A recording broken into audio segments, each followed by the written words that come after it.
सिरमौर राजगढ़ के नेहरू मैदान में गिरिपार अनुसूचित जाति अधिकार संरक्षण समिति द्वारा किया गया महारैली का आयोजन।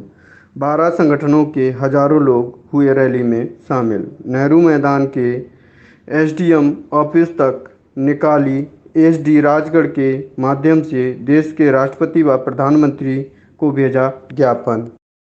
गिरिपार अनुसूचित जाति अधिकार संरक्षण समिति द्वारा बैनर तले नेहरू मैदान राजगढ़ में एक महारैली सभा का आयोजन किया गया, जिसमें प्रदेश भर के 12 संगठनों के अनुसूचित जाति के पदाधिकारी व लोग उपस्थित हुए। बैठकों में वक्ताओं ने गिरिपार क्षेत्र से हाटी समुदाय को जनजातीय दर्जा दिए जाने का प्रदेश सरकार व केंद्र सरकार, जिससे अनुसूचित जाति के लोगों को अनुसूचित जाति जनजाति अत्याचारण अधिनियम, एट्रोसिटी एक्ट व पंचायत में आरक्षण के अधिकारों को वंचित किया जा रहा है। इतना ही नहीं, इस क्षेत्र के हाटी बन जाने से अन्य पिछड़ा वर्ग व अति निर्धन वर्ग को मिलने वाला आरक्षण भी समाप्त हो जाएगा। वक्ताओं ने कहा कि यह जिला सिरमौर के गिरिपार क्षेत्र का ही नहीं बल्कि समूचे हिमाचल प्रदेश के अनुसूचित जाति के लोगों का मसला है। इस मौके पर भीम आर्मी एकता मिशन भारत के प्रदेश सचिव अध्यक्ष रवि दलित ने स्थानीय विधायक रीना कश्यप, रेणुका के विधायक विनय कुमार व सांसद सुरेश कश्यप तथा पूर्व सांसद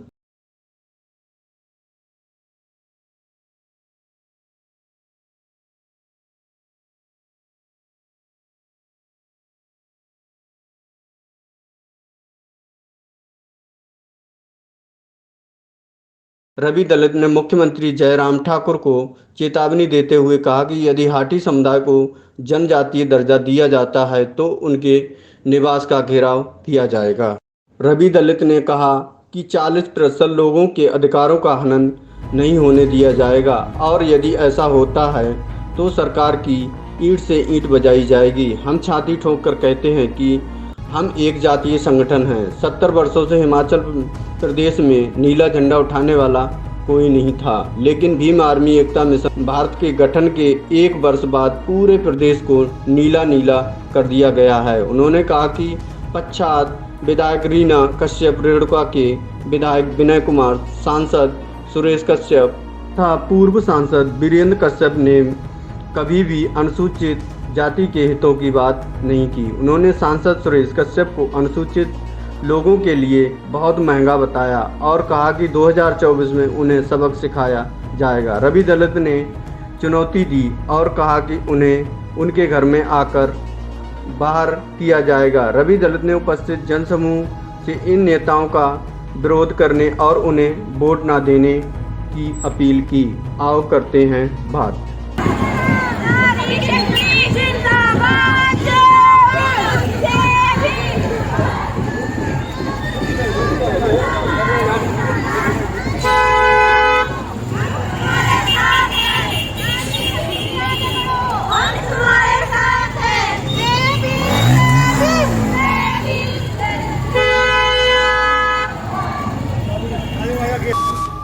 यहाँ उपस्थित जनसभा और हमारा शीर्ष नेतृत्व को मैं नमन करता हूँ। और आज का जो ये सैलाब देख रहे हैं, इससे दिल को तसल्ली होती है कि हम जागृत हो रहे हैं। दोस्तों,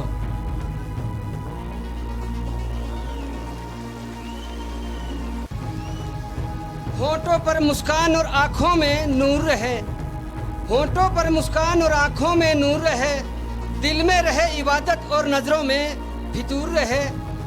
ये भीड़ नहीं जनाब, ये उमड़ा सैलाब है, बस कारवां निभाने का दस्तूर रहे। मैं ज्यादा नहीं कहूँगा, इतना प्रवक्ता भी नहीं हूँ, पर यहाँ आदरणीय पूर्व में रहे विधायक और हमारे श्री हिरदाराम जी जो एडवोकेट है हाई कोर्ट के, इन्होंने एक वक्तव्य जो है वो मीडिया पे डाला था। मैं उसका सभी लोगों से निवेदन करता हूं कि उसको ध्यान से सुनकर इन्होंने एक एक बात जो है गीता की तरह पवित्र और रामायण की तरह शुद्ध कही है। प्रवक्ता होने का मतलब ये नहीं है कि वो लंबा भाषण करे। सिर्फ मैं इतना ही कहना चाहूँगा कि हमारे जो आदरणीय श्री हृदयराम जी ने, जो पूर्व में विधायक रहे और इस वक्त ये हाई कोर्ट के वकील है, इनकी कही हुई वो दो जो बातें हैं, अगर हम उसको स्मरण कर लेंगे तो हमें आवश्यकता नहीं पड़ेगी कि हम फिर जागना पड़ेगा।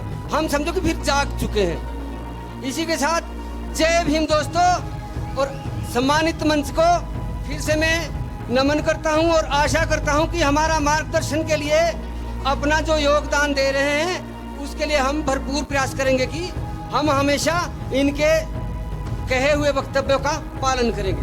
जय भीम, जय भीम, जय भीम, जय भीम, श्री गुरु महाराज की जय, श्री गुरु महाराज की जय। श्री गुरु महाराज से आज मेरा एक निवेदन है कि हम दलित लोगों को अत्याचार सहन करने के लिए विवश क्यों किया जा रहा है। हमारी अपील है महोदय, जय हिंद।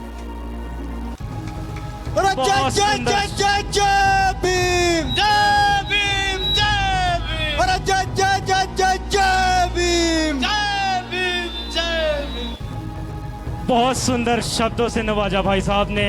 जोरदार तालियों से इनका स्वागत करें, इनका धन्यवाद करें। जितने लोग खड़े हैं, मुझे अच्छा नहीं लग रहा है, उधर स्थान खाली है, कृपया अगर आप बैठ जाते हैं तो लाइव कार्यक्रम चला है और बहुत ही सुंदर तस्वीर आपकी जाएगी। एक समाज के सामने एक मैसेज जाएगा जिससे पता चलेगा कि दलित एकता, जो हमारे ऊपर अत्याचार हो रहे हैं, उन अत्याचारों का किस तरह से बखान किया जा रहा है। नारी शक्ति बढ़ चढ़ करके भाग्य ले रही है। आप सभी का राजगढ़ाने पर हार्दिक स्वागत, अभिनंदन है। तो समय का अभाव है, मैं कोली महासभा राज्य महासचिव श्री राजेश कोश जी से निवेदन करता हूं, कृपया मंच पर आएं और अपने आशीर्वचनों से हम सभी को नवाजें। आदरणीय राजेश कोश जी।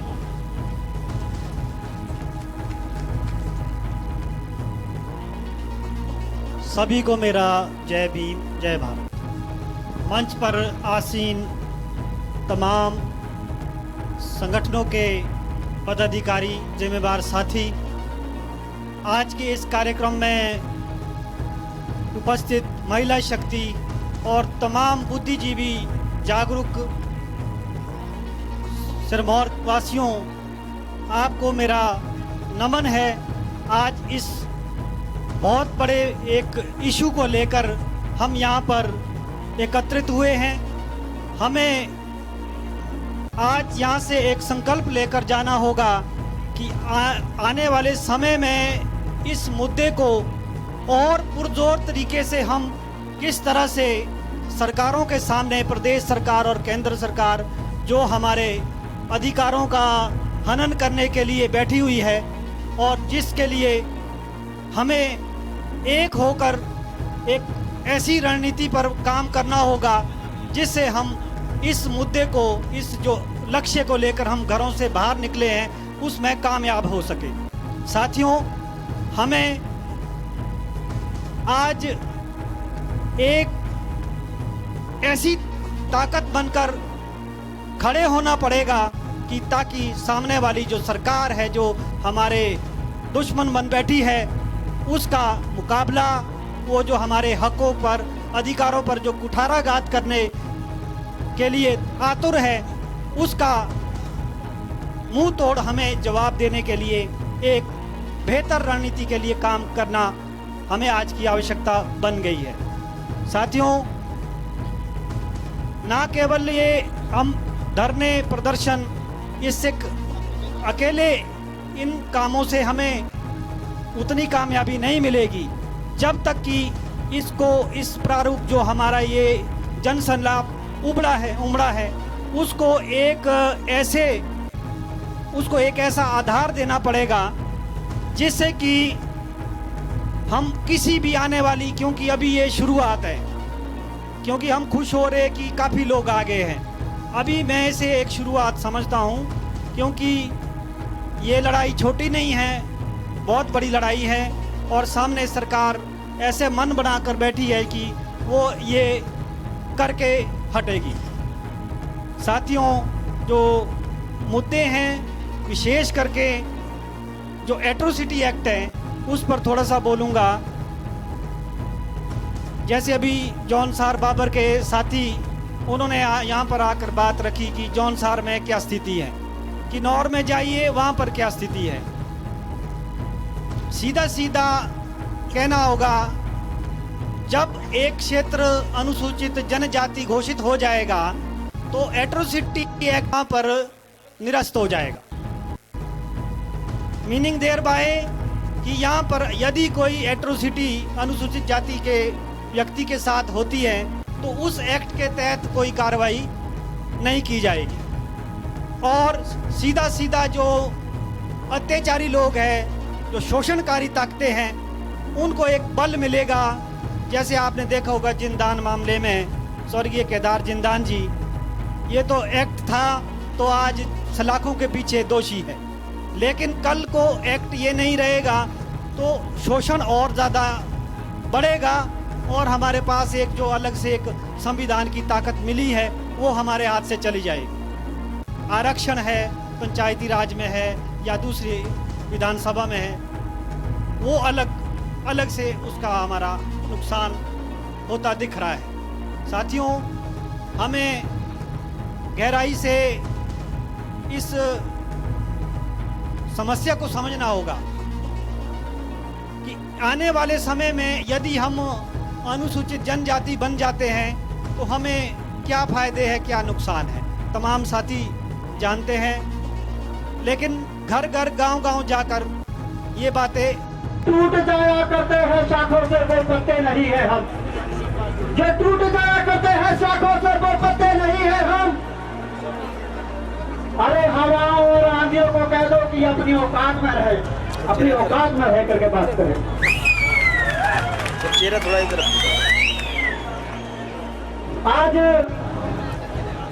गिरिपार अनुसूचित जाति अधिकार संरक्षण समिति के समर्थन में आए हुए सभी सामाजिक संगठनों का, उनके सभी पदाधिकारियों का, उनके सभी कार्यकर्ताओं का, मीडिया से आए हुए पत्रकार बंधुओं का और मेरे समाज की मातृशक्ति, मेरे समाज की ये माताएं बहनें और हर समाज का बुद्धिजीवी व्यक्ति जो इस बरसात में भीग रहा है, मैं आप सभी लोगों का आभार व्यक्त करता हूँ, आप सभी लोगों का धन्यवाद करता हूँ।